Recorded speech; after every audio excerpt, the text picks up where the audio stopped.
Bonjour à toutes et à tous, ravi de vous retrouver dans Art et Marché, votre rendez-vous hebdomadaire consacré au marché de l'art. Pour l'actualité de la semaine, on parle des journées du patrimoine qui ont lieu ce week-end 16 et 17 septembre. Nous avons la chance de nous rendre à la Galerie Dorée de la Banque de France située dans l'hôtel de Toulouse. Arnaud Manas, qui est directeur du service patrimoine historique et des archives de la Banque de France, nous fait la visite. Et puis, après avoir parlé du patrimoine français, nous irons en Corée pour l'interview de la semaine. Les foires Frieze Séoul et KIAF, Korea International Art Fair, viennent de se terminer. Séoul est-elle en train de devenir la première place de l'art contemporain en Asie? Nous poserons la question à Aude-Louis Carvès, qui est cofondatrice de la galerie Louis et Sac, spécialisée dans l'art coréen contemporain. Tout de suite, c'est Art et Marché. Pour les journées du patrimoine, Bismart est allé à la rencontre d'Arnaud Manas, le directeur du service patrimoine historique et des archives de la Banque de France. Il nous ouvre les portes de la Galerie Dorée, un espace unique en plein cœur de Paris.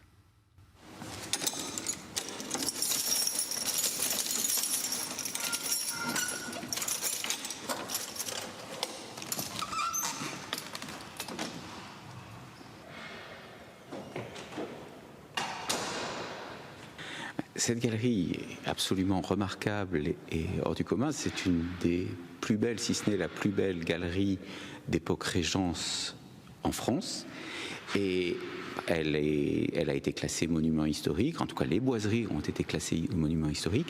Elle a été faite pour le comte de Toulouse, qui était le fils illégitime de Louis XIV, et il a voulu, dans un premier temps, son petit Versailles, dans Paris. Il va dépasser la galerie très Louis XIVienne, très stricte, très austère, et pour faire quelque chose de beaucoup plus créatif, beaucoup plus imaginatif. Et c'est les boiseries qui sont absolument extraordinaires, puisque le comte de Toulouse était grand amiral de la marine, et il avait remarqué et repéré à Toulon, dans l'arsenal de Toulon, un jeune et un talentueux sculpteur. Il lui a demandé de venir faire sa galerie, c'était François-Antoine Vassé. Il a taillé dans la masse, il n'y a ni vis, ni cheville, ni clou, ni pièces rapportées, tout est d'un seul tenant. Cette galerie et cette technique et cette inventivité ont donné lieu, c'est l'invention du style Régence, et qui est devenu le style rocaille et rococo qu'on trouve dans l'Europe entière. La Banque de France, par les hasards de l'histoire, s'est retrouvée propriétaire dès le début du XIXe siècle, dès sa création, de cet hôtel de Toulouse. Et l'hôtel de Toulouse, avec ce joyau de la Régence, plus d'autres tableaux, la Banque de France, à sa nationalisation, s'est trouvée gardienne et dépositaire de ce trésor-là pour le compte des Français. Et donc c'est notre devoir, notre souci principal, c'est de le préserver pour l'ensemble de la nation et pour les générations futures. Il y a d'autres œuvres, nous avons quelques tableaux, il y a la fête à Saint-Cloud de Fragonard, on a 2 bouchers, la tapisserie des triomphes marins qui sont visibles lors des journées du patrimoine. Ensuite, la Banque de France possède un patrimoine fiduciaire et numismatique. Puisque nous imprimons nos billets depuis presque 225 ans, il se trouve qu'on a une des plus belles, si ce n'est la plus belle collection de billets au monde. Et donc, ça veut dire l'entretenir, c'est la conserver, tout ce qu'il y a, les travaux qu'on trouve de conservation dans un musée. Et de même pour les toiles, pour nos archives, puisque nous avons nos propres archives. Donc voilà, c'est toutes ces missions de conservation habituelles. Alors, habituelles pour une institution muséale, moins pour une banque centrale. Et c'était un reportage réalisé avec Alexis Mathieu. Tout de suite, c'est l'interview de la semaine.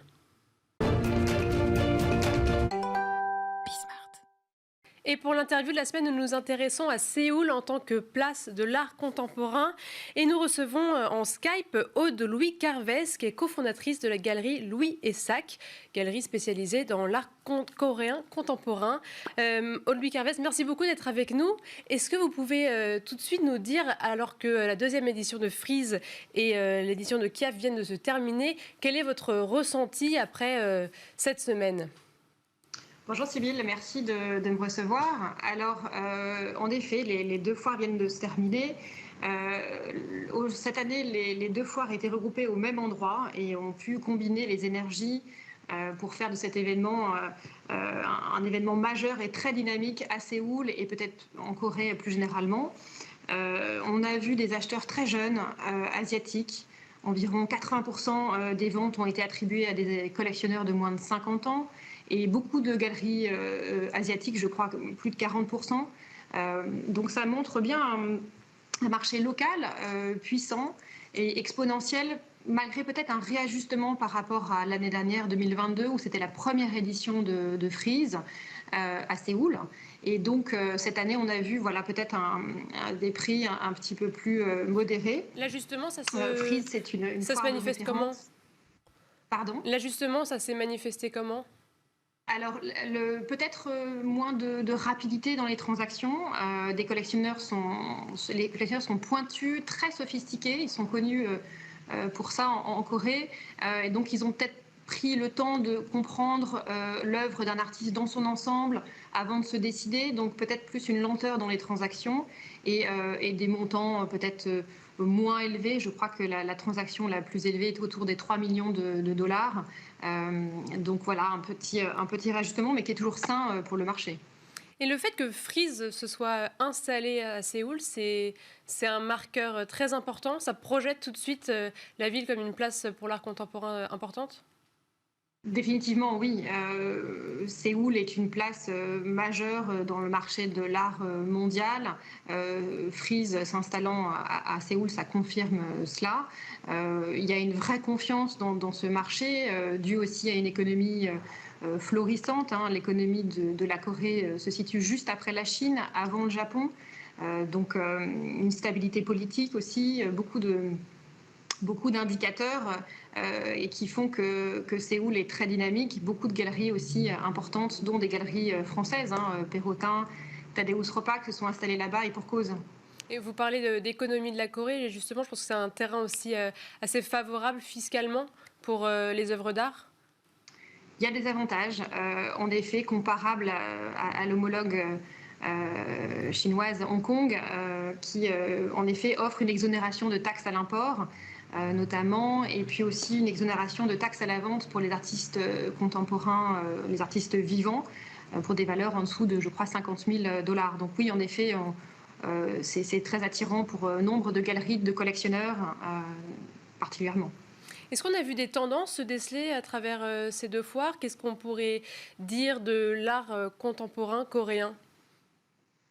Alors, l'art contemporain coréen, c'est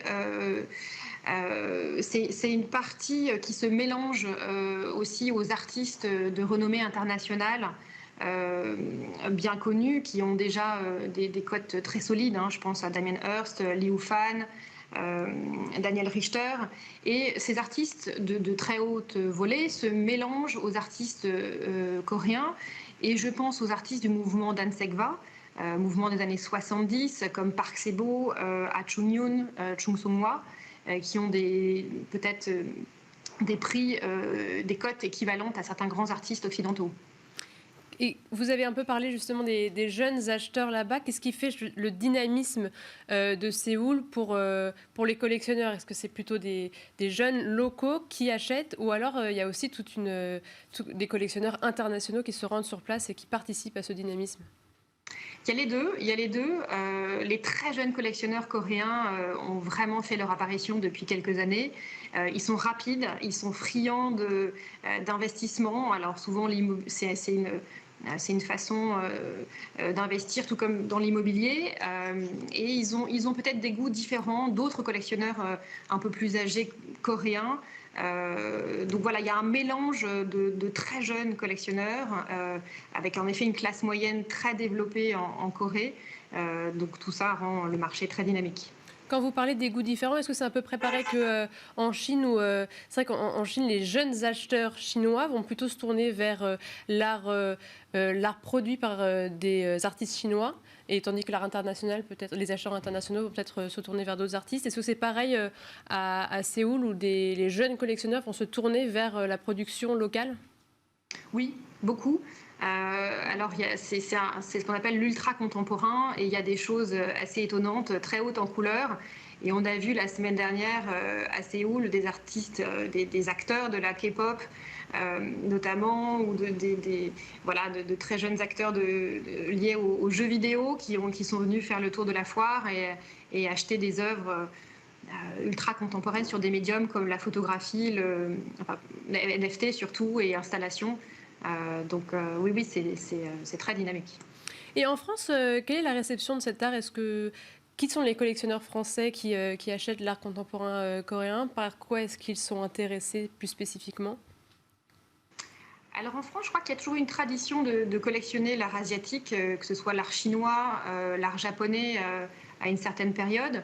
Et l'art coréen, c'est une sorte de troisième proposition. C'est un intérêt qui se développe au fur et à mesure des expositions dans les musées. Je pense au musée Guimet et au musée Cernuschi à Paris qui sont très actifs dans le domaine de l'art coréen. Les galeries aussi. Il y a 2 galeries coréennes qui se sont installées à Paris, Uji et 313 Project, donc des grosses enseignes. Et puis les foires d'art, on pense à Asiana qui aura lieu le mois prochain, foire à laquelle nous participons d'ailleurs avec 4 artistes coréens vivants, travaillant et vivant en France. Donc oui, il y a un intérêt très prononcé et une curiosité surtout. Et là, pour le coup, les collectionneurs, ce sont plutôt des collectionneurs aguerris qui veulent étendre leur collection? Les deux. Nous, on a des collectionneurs aguerris qui collectionnent l'art coréen depuis longtemps, bien avant que ce soit à la mode, entre guillemets. Et puis d'autres jeunes collectionneurs européens qui trouvent leur compte et en tout cas, qui sont intéressés par cet art très singulier, très méditatif aussi, avec des supports comme le papier qui sont d'une grande douceur et c'est un art qui plaît beaucoup. Vous pourriez nous donner quelques noms d'artistes et vous avez parlé de quelques endroits, mais quelques lieux justement qui pourraient nourrir la curiosité de ces collectionneurs? Oui, alors dans les lieux parisiens, oui, en France, oui. Dans les lieux parisiens, il y a le Centre culturel coréen qui est très actif. Voilà, on a quelques galeries aussi parisiennes. Et puis encore une fois, oui, les musées, Cernuschi, Guimet, il y a d'ailleurs une exposition en cours au musée Cernuschi sur la peinture coréenne avec une petite exposition de quelques artistes assez intéressants. Voilà, quand on cherche, on trouve de quoi assouvir sa soif d'art coréen à Paris.